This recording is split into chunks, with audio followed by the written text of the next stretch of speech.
ఆదికాండము 12వ అధ్యాయము 1-3 వచనాలు.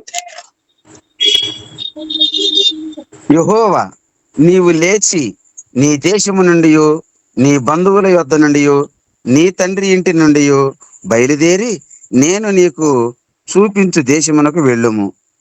నిన్ను గొప్ప జనముగా చేసి నిన్ను ఆశీర్వదించి నీ నామమును గొప్ప చేయుదును.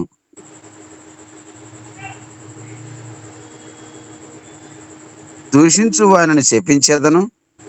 భూమి యొక్క సమస్త వంశములు నీ యందు ఆశీర్వదింపబడునని అబ్రహాముతో అనగా, ఇక్కడ అంటే అబ్రహాంతో మాట్లాడుతున్నాడు. ఏం మాట్లాడుతున్నాడు? నీవు లేచి నీ దేశం నుంచి, నీ బంధువుల ఇంటి నుంచి, నీ తండ్రి ఇంటి నుంచి బయలుదేరి నేను చూపించే దేశానికి వెళ్ళిపో అని చెప్తున్నాడు అబ్రహాంతో. అయితే ఏమన్నాడు ఆయన? ఇక్కడ దేవుడు ఇక్కడ అబ్రహాంకు వాగ్దానం చేస్తున్నాడు. ఇక్కడ మనం చూస్తే ఇక్కడ ఎన్ని రకాల బ్లెస్సింగ్స్ ఉంటాయంటే 7 రకాల బ్లెస్సింగ్స్ ఉంటాయి అనమాట. ఒకే బ్లెస్సింగ్ లో 7 రకాల బ్లెస్సింగ్స్ ఉంటాయి ఇక్కడ. చూడండి, మనం కౌంట్ చేసుకుంటే, 1 నిన్ను గొప్ప జన్మగా చేస్తాను అంటున్నాడు అబ్రాహాంని. 2 నిన్ను ఆశీర్వదిస్తాను అంటున్నాడు. 3 నీ నామాన్ని అబ్రాహాం అనే నామాన్ని గొప్ప చేస్తాను అంటున్నాడు. 4 నీవు ఆశీర్వాదంగా ఉంటావు అంటున్నాడు. 5 నిన్ను ఆశ్రయించే వారిని ఆశీర్వదిస్తాను అంటున్నాడు. 6 నిన్ను దూషించే వారిని శపిస్తాను అంటున్నాడు. 7 భూమి యొక్క సమస్త వంశములు నీ యందు ఆశ్రయింపబడును. భూమి యొక్క సమస్త వంశాలు ఎవరి ద్వారా ఆశ్రయింపబడాలంటే అబ్రాహాం ద్వారా ఆశ్రయింపబడాలి. భూమి యొక్క సమస్త వంశములు నీ యందు, నీ సంతానం వలన అంటలే. ఇక్కడ ఏమంటున్నాడు? నీ యందు అంటే ఒక్కడ గురించే మాట్లాడుతున్నాడు, అక్కడ అబ్రాహాం గురించే మాట్లాడుతున్నాడు అన్నమాట. ఇదే వాగ్దానం ఇంకెవరికి ఇస్తాడంటే, మనం ఆదికాండము 26వ అధ్యాయము 2-4 వచనాలు మనం చూస్తే, అక్కడ యెహోవా అతనికి ప్రత్యక్షమై, నీవు ఐగుప్తులోనికి వెళ్ళక నేను నీతో చెప్పు దేశమందు నివసించుము. ఈ దేశమందు పరవాసివై ఉండుము. నేను నీకు తోడయ్యుండి నిన్ను ఆశీర్వదించేదను. ఏలయనగా నీకును నీ సంతానమునకును ఈ దేశములన్నీ ఇచ్చి నీ తండ్రి అయిన అబ్రహాముతో నేను చేసిన ప్రమాణము నెరవేర్చి ఆకాశ నక్షత్రముల వలె నీ సంతానమును విస్తరింపజేసి ఈ దేశములన్నీ నీ సంతానమునకును ఇచ్చేదను. నీ సంతానము వలన సమస్త భూలోకములోని సమస్త జనులు ఆశీర్వదింపబడుదురు. చాలు. ఇక్కడ ఇది ఎవరితో మాట్లాడుతున్నాడు? ఆదికాండం 26వ అధ్యాయంలో ఇక్కడ దేవుడు ఎవరితో మాట్లాడుతున్నాడు? ఇస్సాకుతో మాట్లాడుతున్నాడు. ఇస్సాకుతో మాట్లాడుతా ఇక్కడ కూడా ఏమంటున్నాడంటే, 1 నేను తోడై ఉంటాను అంటున్నాడు. 2 నేను ఆశీర్వదిస్తాను అంటున్నాడు. 3 నీ సంతానంకి ఈ దేశాలన్నీ ఇస్తానంటున్నాడు. 4 నీ తండ్రి అయిన అబ్రహాంతో చేసిన ప్రమాణం నెరవేరుస్తానంటున్నాడు. 5 ఈ దేశములన్నీ నీ సంతానానికి ఇస్తానంటున్నాడు. 6 ఆకాశ నక్షత్రంలో నీ సంతానం విస్తరింపజేస్తానంటున్నాడు.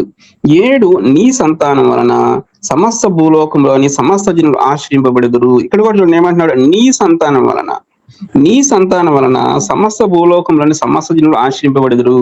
అదే ఆదికాండం 12వ అధ్యాయంలో కూడా అబ్రహాం గారితో ఏమంటాడంటే, భూమి యొక్క సమస్త వంశములు నీ యందు ఆశ్రయింపబడును. ఇప్పుడు ఇక అబ్రహాం గారి దగ్గర ఇది నెరవేరిందా? నెరవేరలేదు కదా. నెరవేరలేదు. ఇదే వాగ్దానం ఎవరికి ఇస్తున్నాడంటే ఇస్సాకు ఇస్తున్నాడు దేవుడు. ఇదే వాగ్దానం ఇస్సాకు ఇస్తున్నాడు. మళ్ళీ ఇదే వాగ్దానం ఎవరికి ఇస్తాడంటే ఆదికాండము 28వ అధ్యాయము 13-14 వచనాలు.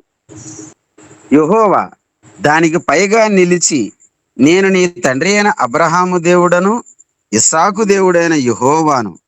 నీవు పండుకొని ఉన్న ఈ భూమిని నీకును నీ సంతానమునకును ఇచ్చేదను.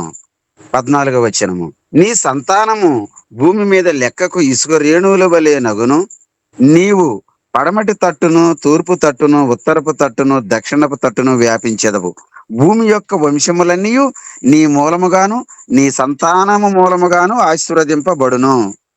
చాలు. ఇక్కడ కూడా మరలా దేవుడు ఎవరితో మాట్లాడుతున్నాడు? దేవుడు యాకోబుతో మాట్లాడుతున్నాడు. ఏమంటున్నాడు? నీ పండుకొని ఈ భూమిని నీ సంతానానికి ఇస్తాను అంటున్నాడు. నీకును నీ సంతానానికి ఇస్తాను అంటున్నాడు.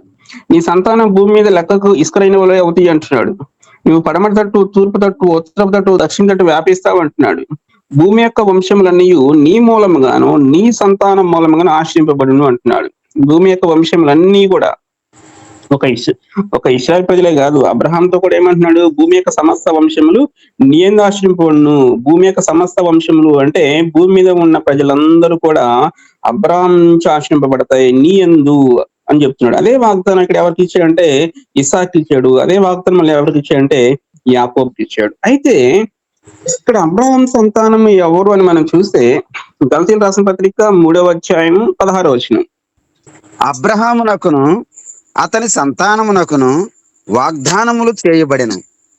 ఆయన అనేకులను గూర్చి అన్నట్టు నీ సంతానములకును అని చెప్పక ఒకరిని గూర్చి అన్నట్టే నీ సంతానమునకును అనెను. ఆ సంతానము క్రీస్తు. చాలు బ్రదర్. ఇక్కడ అబ్రాహామునకును అతని సంతానమునకును వాగ్దానం చేయబడను. అబ్రాహాంకి అతని సంతానానికి వాగ్దానం చేయబడ్డాయి అంటున్నాడు. ఇంకేమన్నాడు? ఆయన అనేకులను గూర్చి అన్నట్టు. అయితే ఈ వాగ్దానం ఎలా నెరవేరుతుంది? భూమి యొక్క సమస్త వంశంలో ఎందు ఆశ్రయింపబడు అన్న వాగ్దానం ఎలా నెరవేరుతుందంటే అది అనేకుల వల్ల నెరవేరదంట. ఆయన అనేకులను గురించి అన్నట్టు నీ సంతానములకును అని చెప్పక ఒకని గూర్చి అన్నట్టే నీ సంతానమునకు అనెను. అక్కడ అబ్రాహాంతో గాని ఇస్సాకుతో గాని యాకోబుతో గాని ఏమంటున్నాడు? నీ సంతానములకును అంటలా. ఏమంటున్నాడు? ఒకని గురించి అన్నట్టే నీ సంతానమునకును అనెను. ఆ సంతానం ఎవరంటే క్రీస్తు.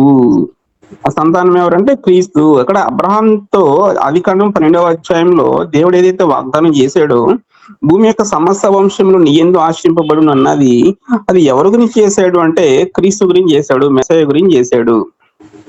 క్రీస్తు గురించి మెస్సయ గురించి చేశాడు అనమాట.